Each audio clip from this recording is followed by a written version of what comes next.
Hey, nerdy sports fan here. We're talking NFL Week 11 action, and this game we have Atlanta going to visit the Carolina Panthers. It's a divisional matchup. These things always end up being a little chippy and a little bit closer than you might think, regardless of the team's strengths, because they know each other so well. In this one, we have Atlanta coming off a very surprising win against the Saints, and Carolina coming off a relatively disappointing loss against the Packers. Now, the Packers are overall a better team, but Carolina seriously had the chance to win that, and Christian McCaffrey's taken it quite personally. I would anticipate Carolina to come out of the gates hot in this game, and Atlanta maybe not bringing the correct energy to this matchup because, they got a much-needed win last week, and for teams that are doing pretty bad, that tends to have a relaxing effect on the team. And Carolina, coming off a tough loss, they're just going to want to take out all their frustrations on a mediocre at best Atlanta team. Christian McCaffrey,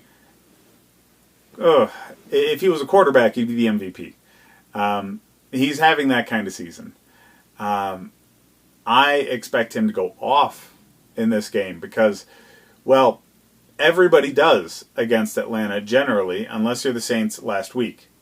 I don't know where the magic defense showed up from last week for Atlanta. They got to Drew Brees, who does not normally take hits, 6 times. And that's so insane for a defense that had less than that in total sacks for the season going into the game. I don't know if they're going to keep that up. I really don't. I don't know if Dan Quinn just took over defensive play calling from his coordinator, or if he relinquished defensive play calling to his coordinator. There were some changes made, possibly in preparation, but they came out with a different kind of energy. They just had a fire lit under their ass, and the defensive line was taking advantage of a normally pretty good offensive line for the Saints.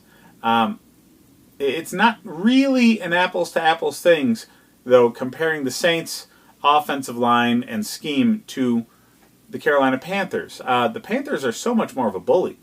So much more of a bully. They just want to manhandle you up front.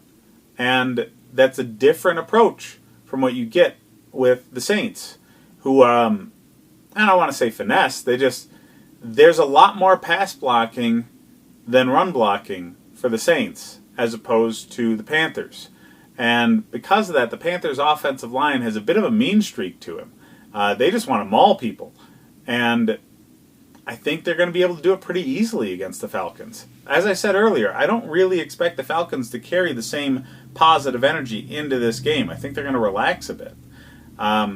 So Carolina being a bit angry and playing at home, supreme advantage to them.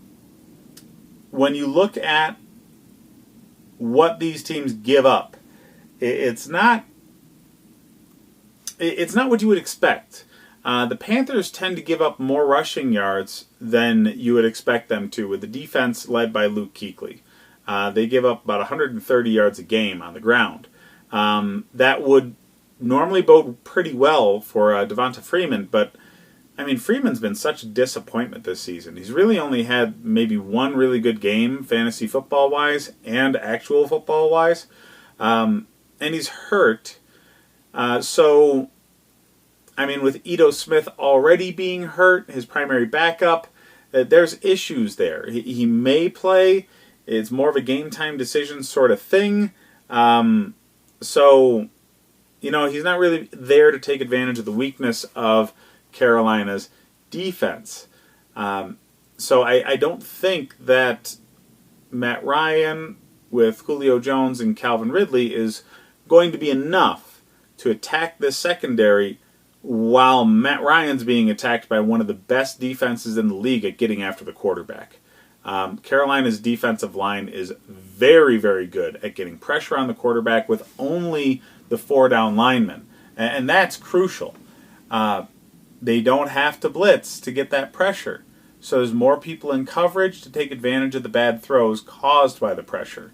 So they can create turnovers. And this is a game where I expect them to do that in spades. Julio and Ridley won't be enough. They'll get their fantasy numbers because of who they are, who's throwing them the ball, and garbage time. But yeah, I wouldn't depend on them as solid starters. Julio's Julio, so he's always a number one for you, but he's not necessarily a high-end one. Calvin Ridley's more of a wide receiver 3, and like I said, Devonta Freeman, you're going to really have to keep an eye on his injury status. Matt Ryan's not going to have a good game. Turnovers, pressures, sacks, just leave him on the bench.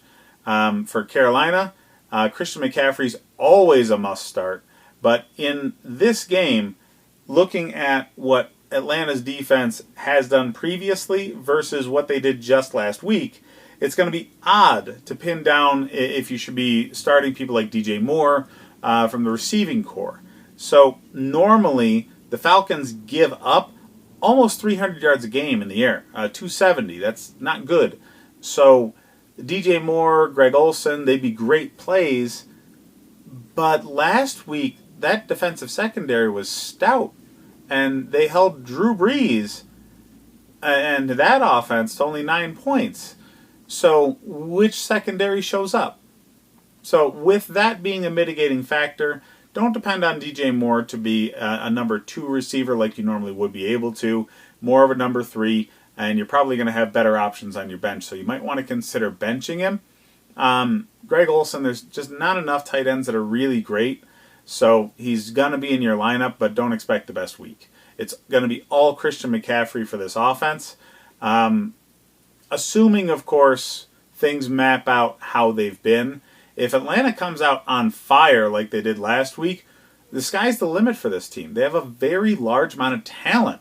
It's just a matter of getting them to play together and the way you want them to. So that's why I really think their issues there are coaching. As far as the line goes in this game, Carolina's 5.5-point favorites. I expect them to beat that line. But I wouldn't bet it because based off of last week for Atlanta, it's kind of a helter-skelter situation, and there's more consistent betting plays you can make out there. Check out the rest of the videos I have for more fantasy football advice. Don't forget to hit like and subscribe if you enjoy the content.